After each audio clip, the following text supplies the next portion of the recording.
How to open a specific page on startup of Brave browser.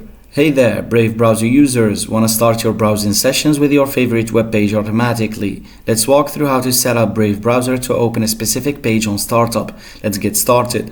Launch Brave browser on your computer and you can find it in your start menu or by clicking on the Brave icon on your desktop. Click on the three horizontal lines in the top right corner of the browser window to open the main menu. Then select settings. In the settings menu, navigate to the on startup section. And here you'll find options for controlling what happens when you open Brave browser. Click on the option labeled open a specific page or set of pages. This will allow you to specify which web pages you want to open to start up.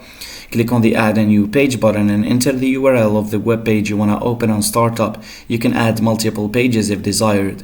Once you've added the desired page, click on the save button to save your changes and close the settings menu. And there you have it. You've successfully configured Brave browser to open a specific page on startup. Enjoy quick access to your favorite web page every time you launch Brave. Thanks for watching and don't forget to subscribe.